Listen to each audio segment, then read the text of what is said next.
People always ask me, aren't you afraid this method is going to collapse once you get bigger? And honestly, no, not even a little. The system is bulletproof, and in this video, I'm going to show you 10 reasons why it'll never die, even as more people find out about it. So let's hop into it. 10 reasons my method will never fail, ever. The method is called mass multi free-to-play flipping. Intro. See that? Anyway, I will lay out my arguments in no particular order on why free-to-play flipping will always outperform every other moneymaker in the game and cannot ever be tapped out, no matter what. And that is what I believe, and that's the way I think. I don't know. When I sat down and thought about it, I'm just convinced it'll never be wiped out unless Jagex just changes the rules and says you can't have multiple accounts. But as long as we can have multiple accounts, this method will never die. Because my first reason is no one likes it. The grind is very boring, has no XP drops, and feels bad literally the entire time. It feels bad to look like a botter while you're doing it. It melts your brain when you try to scale it up by orders of magnitude that leave you feeling like you can't even remember what day it is. So, no one is going to do it. I've been doing this for a very long time. I feel very compelled. My experience from doing this, grinding out 760 accounts, I have 2,000 on the ready, just journaling, experimenting, trial and error, refining, iterating, getting it to the point so now that I can run a trader from start of Tutorial Island to ready at the Grand Exchange in 7.5 minutes per account. I can tell you that you are going to hate it. Anyway, number 2, multi-logging is frowned upon. A large base in old school RuneScape believes that having more than one account is bannable or should be bannable. Multi-logging is often looked at as cheating. In their opinion, multi-logging is an unfair advantage against everyone else. Therefore, they will never participate in something they view as immoral. That goes against human nature. If I think killing people is wrong, you will need to force me into the craziest situation ever to get me to take someone's life, because I view that as ultimately immoral. Stealing from someone is wrong. So I would need to choose between living and dying to steal something from somebody. So that's just the way it is. A multi-logger is not, or somebody who hates multi-loggers is not going to participate in something that they drag or rag on. It's just it's just human nature. Number 3, the setbacks will crush you. This grind is very intense, long, and boring. Since there isn't a lot of readily available information, you will rely on trial and error. If you mess up a step, then trying to context switch back through your run to fix the error quickly compounds out of control. Because of massive brain fog and irritation, most people will quit when they start. So what I mean here about context switching is where you have 20 accounts, you've done 10 steps, you're 10-20 minutes into a run, and then you notice that one of your accounts is stuck behind a door. So you go, oh my God, this sucks. So now you either have 2 options. You can either wait with all the other accounts and lose progress, lose your gains from batching them and try to catch the other account back up, or you could try to do the steps sort of the best you can with the other accounts, but then context switch between that and then getting the other account caught back up to the other accounts. Both of them feel really bad, and it is very, very infuriating, and it hurts. It hurts. If you have an account die while you're doing some step, that also will set you back, and it doesn't feel good at all. So I know most of you will quit if you try this. It's extremely scary to deal with Jagex's false bans for reason number 4. Jagex false bans players, most of them being multi-loggers. The majority of local player base will default anyone that has been banned as guilty. Just go to Reddit. Unfortunately, risk to your main accounts increases to chain ban. It literally happened to me. Therefore, no one will attempt this and risk their progress. So, Jagex false bans everyone at some point. Not everyone, literally, but every type of player. YouTubers, they'll false ban. They will ban normal players. They will ban players that have played for 20 years. They will ban players that have played for 20 days, okay? It's just a matter of, are you going to get hit in the crossfire? And it's a coin flip every single day. But if you decide to become a multi-logger, you will almost 100% suffer a ban, no matter what you do. Just recently, I streamed my last 20 accounts. It was either the 20 accounts I just last made or the ones right before that. There is a live stream where I ran them from start to finish. I went to log on to them. One got banned. I went on to that appeal and I sent them the link. I said, my name is Old School or John McGarrett's OSRS. I am a YouTuber. I streamed these accounts. This is me very clearly manually playing the accounts. Posted the link. Therefore, I did not cheat. You guys are wrong. And they denied that appeal. So, you will be banned. So, most people will not attempt this and risk their progress. I only got caught with that chain ban once. Most people will not be chain banned from doing this. You'll just lose a lot of accounts while you're building them. But it does, I can't say it never will happen because it might happen. Number 5 is OSRS is a growing game. Jagex is a for-profit company. They spend millions on advertising and development to grow their game. They release content regularly to entice players to come back to their game and to keep coming back. Therefore, more liquidity will always be necessary to maintain the Grand Exchange. Jagex does not want the player base to go down. They want them to go up. And because of that, I may be able to tap out a certain part of the market, but if Jagex is able to increase their player count 10,000 next year, those players need those same items that we use to get through the early levels into the high level content, etc.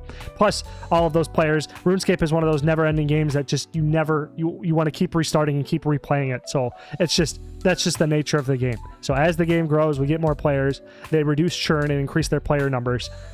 It's only going to make this method more profitable in the future. Number 6, because the bot war never ends, legitimate liquidity needs will never die. The bot war is a game of cat and mouse. Botters have a financial incentive to bot. As Jagex bans more bots, RuneScape GP goes up in price, incentivizing botters to bot. As botters go up, trust in Jagex to maintain players' progress integrity decreases, incentivizing Jagex to increase bans. Therefore, liquidity needs by legitimate players will always be a necessity because of botters coming in and coming out, meeting a demand, and then that supply leaving the game. So this means that players can come in and fill those gaps, and they will be needed, and then they won't be needed, and then they will be needed again, and then won't be needed, and that will happen in increasing waves or decreasing waves as botters come in and botters leave. Number 7, the players' need for instant gratifications. Most players hate trading. The Grand Exchange exists as a solution to that problem. The longer a player is spending time trading, the less they are doing the activities they want to do. Therefore, providing liquidity to this player base will always exist. Most players on RuneScape do not like to trade. How I know this is because if you look at most of the most popular content creators, they are not traders. They are players. They do PVM, they do other things. Most players will dabble in trading, but most content people are looking to consume, which is also then what they're looking to do, is not trading. It's other activities. So therefore, this is why the Grand Exchange was created, because that was the greatest need of the players at one time. I hated this when RuneScape first came out. I mean, sort of, because I didn't understand it. Now I understand it, I love it. But back then, I would mine coal and go, how do I get money for this? Because I want a Rune Scimitar. Then I would go to a trade, I'd go to World 1 trade or World 2 trade, and then you'd sit there and you have to stand there for 20 minutes, 10 minutes to find somebody who's willing to buy your coal or whatever and not rip you off. People hated that, and I hate it. Well, I like it now, bartering. Well, I hate bartering. But anyway, all that's not important. Players hate that. So that's why the Grand Exchange was created. If players didn't hate it, the Grand Exchange would not be created. So therefore, players hate it. So therefore, people who provide liquidity will be helping players do the thing they hate the less. Therefore, value is being added there. Boom. Number 8, sheer volume of items. There are many items that are traded over 100 million times a day.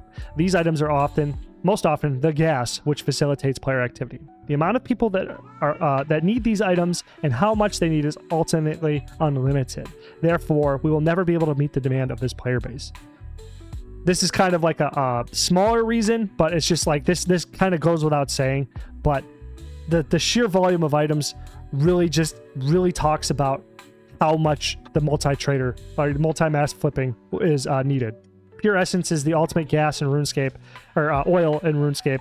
Fire runes are the gasoline of RuneScape, etc., etc. There's many of these items that come into the game and then go out of the game. And then we're standing right in the middle with our time and our money, making sure those trades are facilitated at all times. And there's so much of it, like it can't be controlled.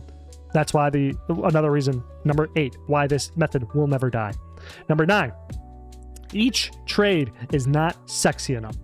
High volume, low margin trading usually doesn't pay much GP per trade. Because margins are so slim, players aren't apt to trade them on their 1 to 3 accounts. They only have 8 slots. The gains, though reliable and repeatable, don't satisfy a lot of players' dopamine highs. Therefore, competition will not ever grow enough to kill this method because it isn't as emotionally satisfying to the average player. So, players with 1 to 8 slots, they want big sexy trades. They want to do high margin. I get comments like this all the time on my content. This isn't enough money. Only 30K a day, you're poor. God, why don't you go get a job? Why don't you just go buy bonds? They'll say a million different things, but whatever, that's fine. It's just evidence to suggest that none of them respect this type of trading because it's not satisfying a dopamigenic high from getting 100K off of a flip or 1 mil off of a flip or 10 mil off of a flip because they're flipping things that have bigger numbers in their head. In a previous video, for instance, when I did my RuneScape 3 video today, I knew the items that I was trading weren't making me as much money in RuneScape value, but it didn't matter because on RuneScape 3, it was telling me 10 mil when it was only worth 1 mil, but it was telling me 10 mil and my brain's like, wow, that's 10 more than 1 mil or 9 more than 1 mil. Oh my God, that's a lot of money. But I knew in my brain at the same time that it was only 1 mil, but it still felt like 10 mil. And that's the same thing with this type of trading. It's like the brain plays tricks on you. You don't even know it's happening. But this is number 9. Number 10, there is no readily available information. The primary guides for this method are generated through my channel and my research. No other content creators have spent the time necessary to develop or share this information because there is no easy or immediate monetary incentive. This remains a relatively novel system, with only a few individuals in the bulking community really fleshing it out, really truly fleshing it out. Therefore, the average player will not have easy access to this knowledge, creating a natural barrier to entry that protects the system. So, to summarize this, you're not getting a lot of views making this content, so therefore it doesn't exist. I'm very niche. Flipping is kind of like rank 4 out of the top 4 niches on RuneScape. But I'm a multi free-to-play flipper. Like, nobody's going to really respect that versus like what Flipping Old School is doing or what EVscape is doing. Scapeonomics is the only one who's like close to really, well, he is flat out just like showing the power of these trades, but he made a few of them, but I don't think he'll like, it's not evergreen content because you're just saying the same thing over and over again. So it's not really going to grow your channel. So therefore, because it's not going to grow your channel, which most people are subscriber oriented, that information will never really come to pass. Nobody's really going to develop it. Eventually on the wiki, this might like come to pass. I don't really understand the wiki economy over there, but this lack of a system is going to make it so it's very, very difficult to incentivize creators to create education for it. So those are my 10 reasons. 100% of the people who don't flip are poorer than they would be if they did flip. So start flipping, okay? Lazy hands make for poverty, but diligent hands bring wealth. This is Proverbs 10:4. This is the deepest truth. You know what I mean? Read Proverbs through. If you want to start making money, read some Proverbs. Free-to-play flipping is the best money in the game. Hands down. We'll box somebody over it, as in debate about it, you know, whatever, just for funsies. But again, this is the best money in the game. I'm a die on that hill. And remember, check out the links down below if you're interested in growing a mass multi-scaping farm. The pre-sale is going on now. I will be holding your hand literally, step by step, every little setback I ran into, all that other type of stuff to get you from wherever you're at, whether it's brand new to you don't know where to put your excess cash.